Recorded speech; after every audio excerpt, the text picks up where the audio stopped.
Представям ви Елисавета. Тя работи в фитнес център, но няма да я видите много често на щангите, защото, както виждате, е лека като перце. Нищо чудно, че предпочита работата на рецепцията, където да се запознава с нови и интересни хора. Освен това, обича да пише стихове, да танцува и най-вече да щурее. Казва, че за нея животът е истински хубав, когато се забавляваме и го живеем на макс. Но дали ще ни е до забавление, след като направите опит да разпознаете възрастта й? Предстои да разберем. Отбор Искра и Деляна. Ами ние мислим, че между 20 и 30, общо взето.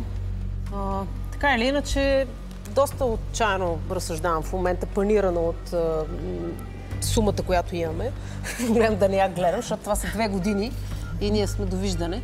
Да, изглежда великолепно, поддържано, красиво момиче. Да, може би около 26 или да, също се опитвам да разсъждавам по-скоро биографично, горе-долу човек, който обича това. Щуре, със сигурност е под 30. Да. 26. Какво е вашето първо предположение? 26. 26 години, първо предположение за Искра и Деляна. Ути и Росен.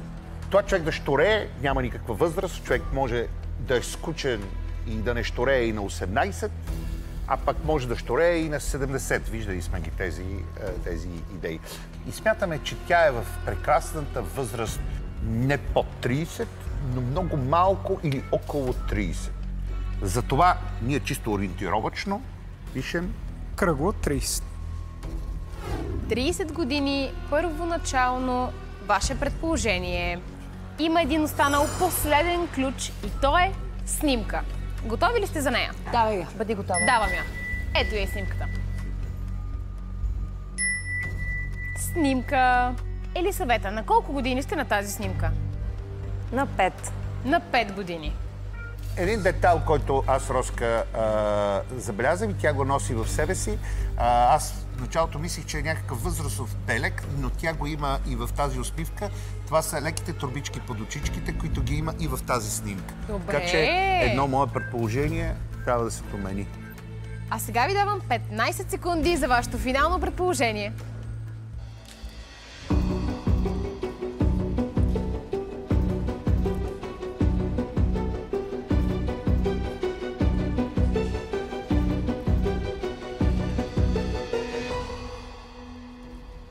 Отбор Ути и Росен. Вдигнахме малко годините, малко, от 30 на 35 скочих. Охо, защо толкова много? Ами е така да бъдем смели и да дадем шанси на дамите да ни настигнат. Ама това е много важен кръг, нали знаете?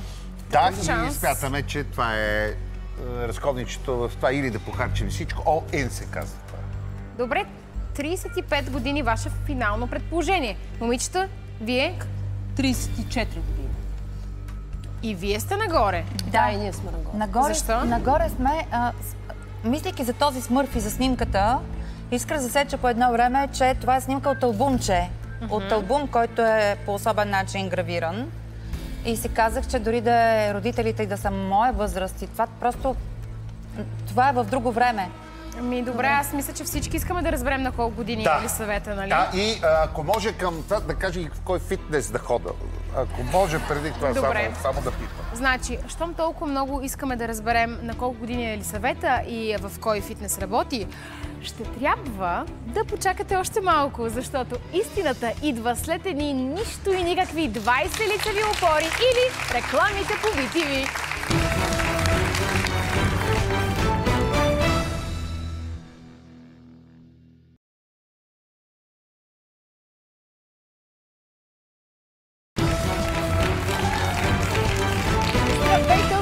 Колко ми даваш? Шоуто, в което всяка година си има цена и понякога тя е доста висока. Преди рекламите, те направиха своите финални предположения за възрастта на непознат номер 11 Елисавета. Според Ути и Росен, тя е на 35 години, а Искра и Деляна смятат, че тя е на 34 години. Елисавета, отговорете ни само с да или не. Някой от нашите отбори познал ли е вашата възраст?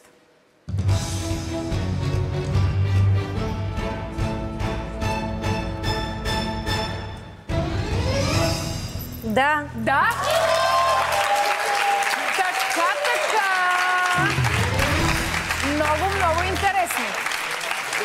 Нека да видим кой е познал и кой ще има лека загуба.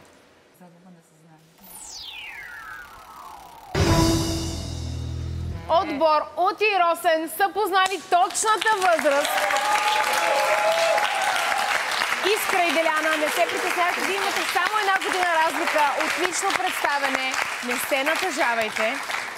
Как се чувствате? Много добре. Много ми е хубаво. Много ми е приятно. Супер. Просто толкова се Ама аз не искам радваме. с такива лоши чувства да се разделяме. Не, чувствата са много хубави. Ти са взаимни. И така, нека все пак да видим за потвърждение Елисавета на колко години сте. Чувствам се на 28, но съм на 35. Силни аплодисменти за Елисавета. Благодарим ви много за участието.